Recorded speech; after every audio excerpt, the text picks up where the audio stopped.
যদি আমি বলি যে পৃথিবীতে এমন একটা গ্রাম আছে যেখানে যতবারই তুমি যাবে ততবারই সোনা হাতে নিয়ে ফিরবে, তাহলে তুমি কি সেখানে যেতে চাইবে কি চাইবে না? এই সোনার ভান্ডারের রহস্যটা এই মুভিটা না দেখলে হয়তো তুমি জানতেই পারবে না। এই মুভির কাহিনীটা জানার পর এই কাহিনী তোমরা ভুলতে চাইলেও কোনোদিনও ভুলতে পারবে না। সিনারি এক্সপ্লেনেশন প্রেজেন্ট টুম্বাড 2018 সালে রিলিজ হওয়া ভারতীয় সিনেমার অন্যতম সেরা সেরা হরর এবং ডার্ক ফ্যান্টাসি মুভি, যার IMDb রেটিং 8.2 আউট অফ 10 এখনো পর্যন্ত আছে। তো চলো ঘুরে আসা যাক সেই গ্রামে। পূর্তের দেবী অর্থাৎ সোনা, শস্য এবং সমৃদ্ধির দেবী, যার কাছে ছিল অপরন্ত সোনা এবং শস্য, আর এই পৃথিবীটি হলো দেবীর গর্ভ। শোনা যায় ব্রহ্মাণ্ড সৃষ্টির পর দেবী নিজের পেট থেকে 16 কোটি দেবদেবী সৃষ্টি করেছিল, কিন্তু দেবীর সবচেয়ে বড় আদরের সন্তান ছিল দেবীর প্রথম সন্তান হস্তর। হস্তর এতটাই লোভী ছিল যে দেবীর সব সোনা এবং শস্য একা গ্রাস করতে চেয়েছিল। লোভের বশে হস্তর দেবীর সব সোনা চুরি করে নিলেও যেই শস্যের দিকে হাত বাড়ায় তখন বাকি দেবদেবীরা ক্ষেপে গিয়ে হস্তরকে মারতে যায়। দেবতারা হস্তরকে মাটিতে মিশিয়ে দেওয়ার আগেই দেবী নিজের প্রিয় সন্তান হস্তরকে বাঁচিয়ে নিজের পেটের মধ্যে লুকিয়ে নেয়। কিন্তু দেবী হস্তরের সব দোষ একটা শর্তেই মাপ করে। দেবী হস্তরকে বলে যে ভবিষ্যতে কোনোদিনও তোমাকে দেবতা হিসেবে পুজো করা হবে না। তাই আমরা আজও বেদ পুরাণ খুঁজলেও হস্তরের নাম কোথাও খুঁজে পাই না। মহারাষ্ট্রের টুম্বাড গ্রামে নাকি একটি জমিদার পরিবার এই হস্তরের ইতিহাস জেনে খুবই গোপনে হস্তরের একটি অদ্ভুত মূর্তি বানিয়ে পূজা করতে শুরু করে। লোকমুখে চর্চিত যে হস্তরের পূজার কারণে দেবদেবীরা এতটাই ক্রুদ্ধ হয়ে যায় যে সেই থেকে এই টুম্বাড গ্রামে অনবরত বৃষ্টি হয়েই চলেছে। কিন্তু কেন এই জমিদার পরিবার এই হস্তরের পূজা করছে? বর্তমানে এখন 1918 সাল চলছে। মহারাষ্ট্রের সেই টুম্বাড গ্রামের একটি রাজবাড়ি দেখা যায়, আর সেই রাজবাড়ির গেটের সামনে একটি লাল শাড়ি পরা মহিলা এসে দাঁড়ায়। এই মহিলাটা নাকি এই রাজবাড়িতে রোজই আসে, আর এই বুড়া সরকারের সাথে এই মহিলাটি নাকি রোজই শারীরিক মিলন করে। জমিদারের ঘরের একপাশে একটা অদ্ভুত হস্তরের মূর্তি আছে, আর সেই মূর্তির হাতে একটা সোনার মুদ্রাও আছে। জমিদার পরিবার এই হস্তরের মূর্তিটাকেই নাকি এতদিন ধরে পূজা করে আসছে। মহিলাটি বুড়ো সরকারকে বলে, সরকার আপনি কবে আমাকে ওই সোনার মুদ্রাটা দেবেন? সরকার বলে, এর জন্য অনেক কষ্ট করতে হয়, তুই কি অত পরিশ্রম করিস? মানে এটা থেকেই বোঝা যায় যে এই বুড়া সরকার ওই মহিলাকে কিছুতেই সেই সোনার মুদ্রাটা দেবে না। এটা মহিলাটিও বুঝতে পারে। পরের দৃশ্যে আমরা দেখতে পাই বিনায়ক এবং সদাশিব নামের দুই ছোট বাচ্চা একটি বাড়ির সামনে এসে দাঁড়িয়েছে। আসলে এই দুটি বাচ্চা হলো সেই বুড়া সরকার এবং সেই মহিলার অবৈধ সন্তান। সদাশিব বিনায়ককে বলে, মা এখনো আসেনি, তাহলে আমাদেরকে কি ওই বুড়ি দিদাকে খাবার দিতে হবে? বুড়ির কথা মুখে আনার সময় বাচ্চাগুলি যেন আতঙ্কিত হয়ে যায়। এই সরকারের দিদা নাকি এই সদাশিবদের সাথেই থাকে। কিন্তু সবচেয়ে অদ্ভুত ব্যাপার হলো, সরকার যদি অত বয়স্ক হয় তাহলে সরকারের দিদা কি করে এতদিন বেঁচে আছে? এই রহস্যের জট খুব তাড়াতাড়ি খুলবে। এবার দুই ভাই ঘরের দরজা খুলে রান্নাঘরে গিয়ে ভাত তৈরি করে। সদাশিব হাতে খাবার থালাটা ধরে বুড়ির ঘরের দিকে আস্তে আস্তে যেতে থাকে। বুড়ি একটি অদ্ভুত আওয়াজ করে ঘরের মধ্যে থেকে ছেলেগুলিকে নিজের ঘরের দিকে ডাকতে থাকে। এই যেন একটা পিশাচিনীর ডাক। সদাশিব কাঁপতে কাঁপতে এগিয়ে যায়। ঠিক তখনই তাদের মা চলে আসে। বাচ্চাগুলিকে এক ধমক দিয়ে বলে, তোদের কতবার বারণ করেছি না, এদিকে আসবি না, কেন এসেছিস? এই বলে মহিলাটি নিজে এই খাবারটা হাতে তুলে নেয় এবং বুড়ির ঘরে খাবারটা দিয়ে আসে। রাতের বেলা বুড়ির ঘর থেকে অদ্ভুত আওয়াজ ভেসে আসছে। সেই পিশাচিনী ক্ষণক্ষণে গলায় শব্দ করে নিজের ঘরের দিকে যেন সবাইকে ডাকছে। মহিলাটি হাতে কুড়ুল নিয়ে বুড়ির ঘরের সামনে যায় এবং মহিলাটি বুড়িকে বলে, ঘুমিয়ে পড়, নাহলে হস্ত চলে আসবে। আর আচমকা বুড়িটি ঘুমিয়ে পড়ে। কিন্তু মহিলাটি কেন এইরকম ধরনের কথা বলল? সব রহস্যের সমাধান খুব তাড়াতাড়ি হবে। একদিন সকালে বুড়ো জমিদার মারা যায়। মহিলা বিনায়ক এবং সদাশিবকে বলে, সরকার তো আর নেই, চল বাবা আমরা এই টুম্বাড ছেড়ে চলে যাব। কিন্তু বিনায়ক বলে, মা তাহলে সরকারের খাজানার কি হবে?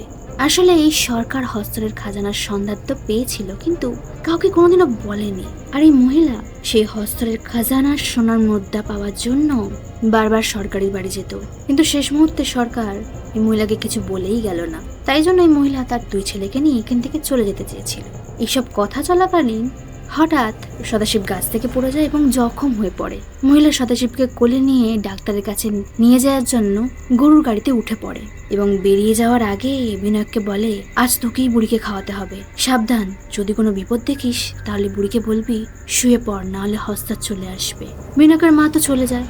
এদিকে বাচ্চা বিনায়ক ঘরে তো আসে, কিন্তু ভয়ের চোটে রান্নার বসাতে পারে না। রান্না বসাতে গিয়ে সবকিছু লন্ডভন্ড করে ফেলে দেয়। তারপর বিনায়ক শুনতে পায় বুড়ি ক্ষণক্ষণে গলায় গান করছে।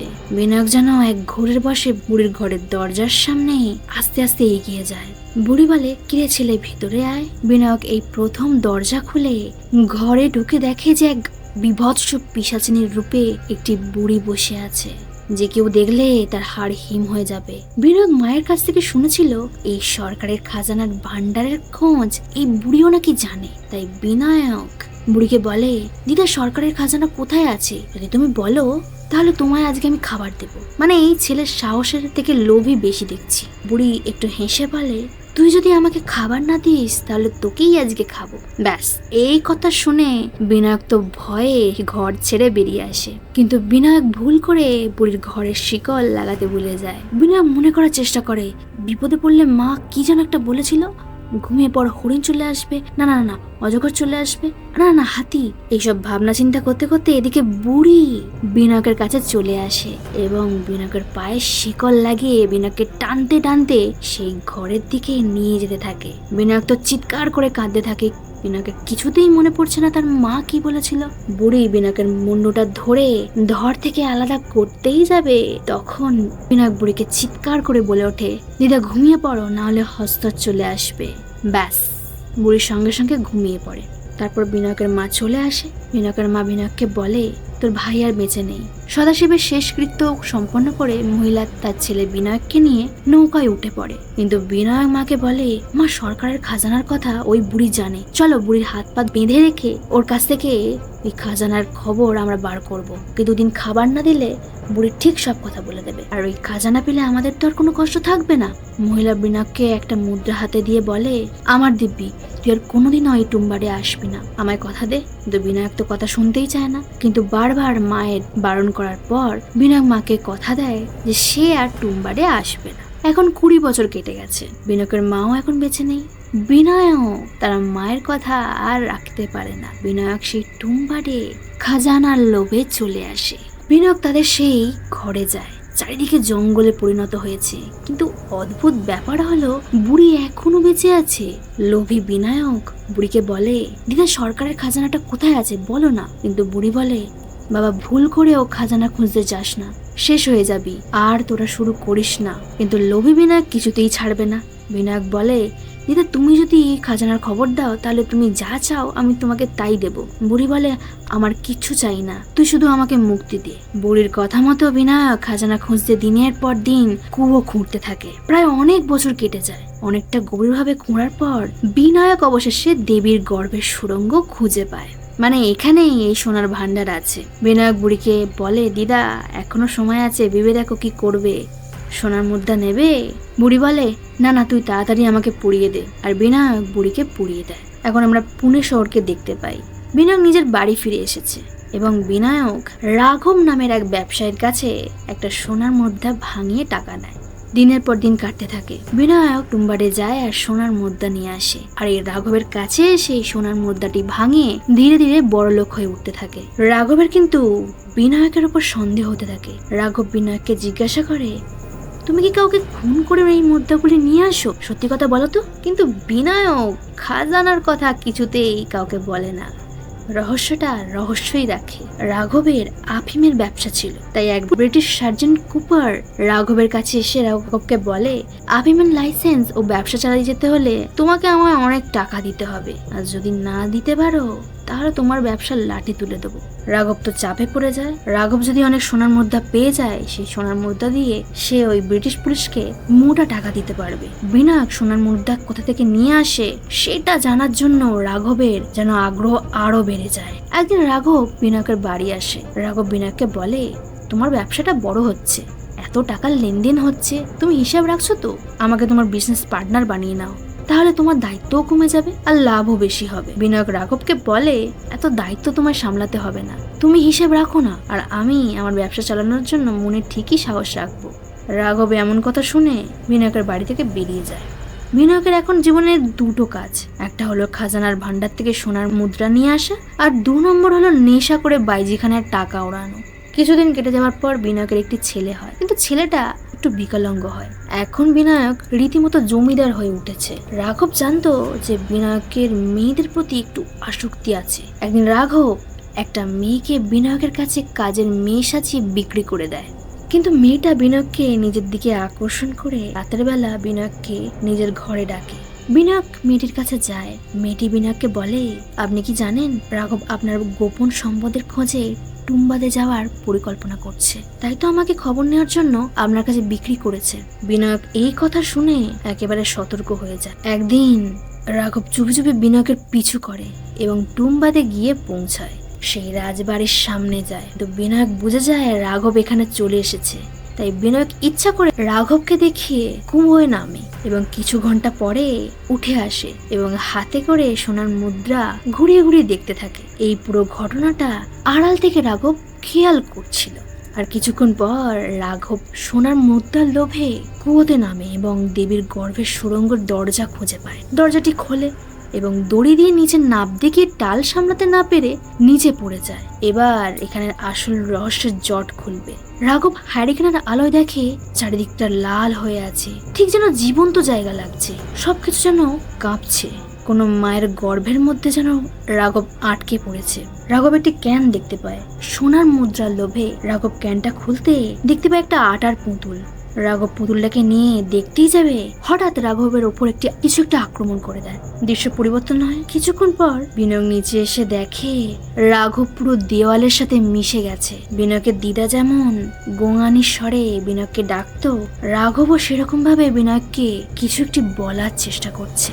বিনায়ক রাঘবের এরকম বিভৎস অবস্থা দেখে বিনায়ক রাঘবকে বলে, রাঘব তুই ঘুমিয়ে পড়, নাহলে হস্ত চলে আসবে। আর রাঘব ঘুমিয়ে যায়। বিনায়ক হাতে আটার পুতুল তুলতেই দেখা যায় একটা অর্ধমাংস বিশিষ্ট প্রাণী দেওয়াল বেয়ে সেই আটার পুতুলটি খাওয়ার জন্য নিচে নেমে আসছে। আসলে এটাই হলো হস্তর। যেহেতু হস্তর সোনা চুরি করেছিল, তাই হস্তরের কাছে অপুরন্ত সোনা থাকলেও আগেই বলেছি বাকি দেবতাদের জন্য হস্তর শস্যর ভান্ডার চুরি করতে কিছুতেই পারেনি। দেবী এই জায়গায় হস্তরকে আটকে রেখেছে, আর এটাই হলো দেবীর গর্ভ। দেবী হস্তরকে বলেছিল এই জায়গা ছেড়ে সে কোনোদিনও বেরোতে পারবে না। তাই বহু কাল ধরে হস্তর ক্ষুধার্ত অবস্থায় আছে, তাই খাবার দেখতে পেলেই খাবার খাওয়ার লোভে ছুটে চলে আসে। আর হস্তর যদি কোনো মানুষকে ছুঁয়ে দেয়, তাহলে সেই মানুষটির অবস্থা রাঘব আর সেই বুড়ি দিদার মতো অভিশপ্ত হয়ে যায়। মানে এই রাঘবকে হস্তর ছুঁয়ে ফেলেছিল, তাই জন্য রাঘবের অবস্থা এরকম জীবন্ত লাশের মতো হয়ে গেছে। বিনায়ক আটার পুতুলটা দেওয়ার ছলে হস্তরের সাথে খেলা করতে থাকে। হস্তর রেগে গিয়ে রাঘবকে ছিঁড়ে খেতে থাকে। রাঘবের এমন অবস্থা দেখে বিনায়কের প্রচন্ড কষ্ট হতে থাকে। বিনায়ক থাকতে না পেরে হস্তরকে আটার পুতুলটি ছুঁড়ে দেয়, আর হস্তর আটার পুতুলটি খেতে ব্যস্ত হয়ে যায়। আর সেই সুযোগে বিনায়ক হস্তরের পিছনের বস্ত্র থেকে সোনার কিছু মুদ্রা ছিনিয়ে নেয়। বিনায়ক রাঘবের দিকে তাকিয়ে রাঘবকে মুক্তি দেওয়ার জন্য হারিকেনটা ছুঁড়ে রাঘবকে জ্বালিয়ে দেয় এবং দড়ি বেয়ে ওপরে উঠে আসে। আর এই দেবীর গর্ভের সেই সুড়ঙ্গের দরজা বন্ধ করে দেয়। মানে এই পদ্ধতিতেই বিনায়ক এতদিন ধরে সোনার মুদ্রা হাসিল করছিল। এই হলো আসল ব্যাপার। 14 বছর কেটে গেছে। এখন বিনায়কের ছেলে পাণ্ডুরাং 14তে পা দিয়েছে। পাণ্ডুরাং এখন প্রত্যেকদিন মুদ্রা কি করে চুরি করে দড়ি বেয়ে পালিয়ে কুয়ো থেকে বেরিয়ে আসবে সেই রকম ধরনেরই প্র্যাকটিস করে যাচ্ছে। এটা নাকি বিনায়কের আদেশ। কিন্তু বিনায়ক এতদিনেও নিজের বাড়ির কাউকে সোনার মুদ্রা আনার রহস্য বলেনি।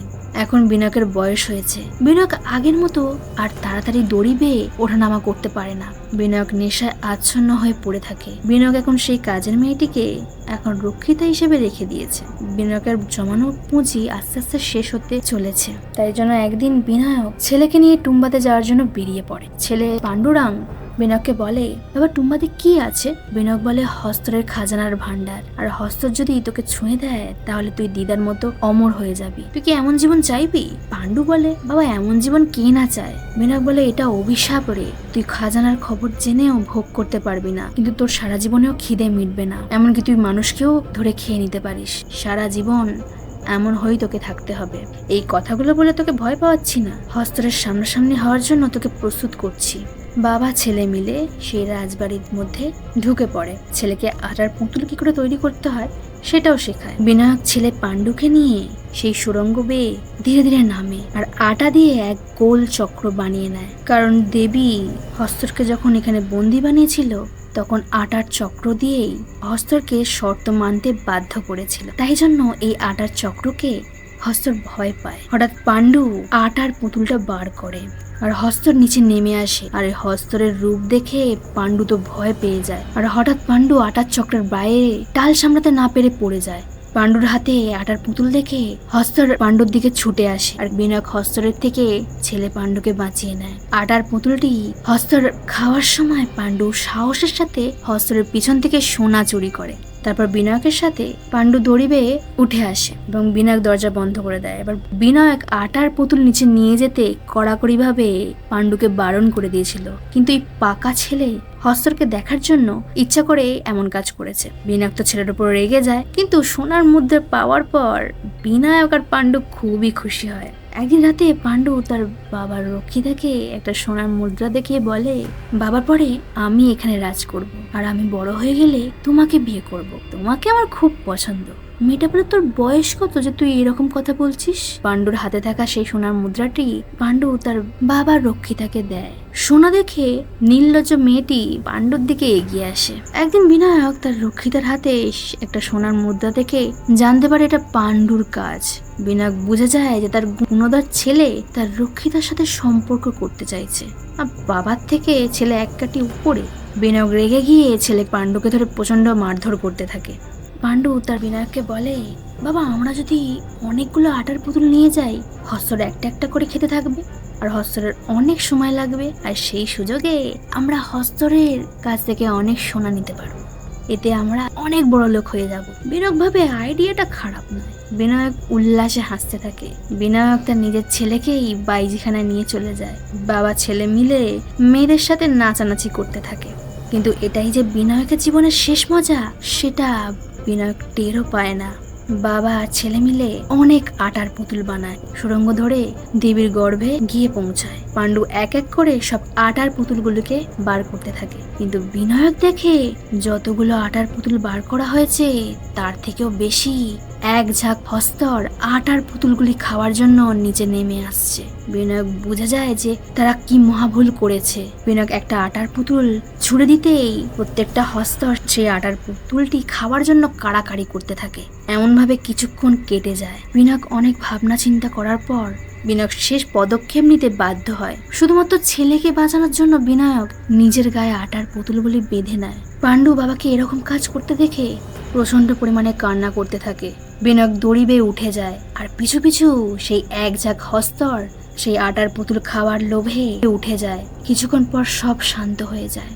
পাণ্ডু বাবাকে খুঁজতে ওপরে উঠে আসে। কুয়োর বাইরে বেরিয়ে পাণ্ডু দেখে বাবা বিনায়কের সারা গা কালো হয়ে গেছে। বিনায়ক অদ্ভুত অঙ্গিভঙ্গি করে ক্ষণক্ষণে গলায় ছেলে পাণ্ডুকে বলে, এই মুদ্রার থলিটা নে, এতে অনেক সোনা আছে। তুই তো এত সোনার মুদ্রাই চেয়েছিলিস। বাবার এমন অবস্থা দেখে পাণ্ডু অঝরে কাঁদতে থাকে। পাণ্ডু বাবা বিনায়কের কাছে আসে এবং বিনায়কের গায়ে হারিকেনটি ছুঁড়ে দেয়। পাণ্ডু বাবাকে বলে, বাবা ঘুমিয়ে যাও, নাহলে হস্ত চলে আসবে। আর বিনায়ক চোখ বুজে ঘুমের জগতে হারিয়ে যায়। বিনায়কের শরীরটা দাও দাও করে পুড়তে থাকে আর পাণ্ডু কান্না করতে করতে সেই পুরো রাজবাড়ি থেকে বেরিয়ে আসে এবং সেই পুরো রাজবাড়ির দরজা চিরতরে বন্ধ করে দেয়। মুভিটি এখানেই শেষ হয়ে যায়। অতি লোভ যে মানুষের পতনের কারণ হয় সেটা লোভীরা নিঃস্ব হওয়ার আগে কিছুতেই বুঝতে পারে না। এই মুভিতে সেটাই বোঝানো হয়েছে। এই মুভিটি কোনো সত্য ঘটনা নয়, এটা নিছকই কাল্পনিক ঘটনা। কিন্তু টুম্বাদ গ্রামটা এখনো আছে, কারো যদি যেতে ইচ্ছা করে তাহলে যেতে পারো। তো ভিডিওটা কেমন লেগেছে কমেন্টে জানাও। এই ধরনের বা অন্যান্য স্বাদের মুভির এক্সপ্লেনেশন শুনতে চাইলে সাবস্ক্রাইব করে আমাদের সিনেরিও পরিবারের সদস্য হয়ে যাও। দেখা হচ্ছে পরের ভিডিওতে। এখন টাটা, বাই।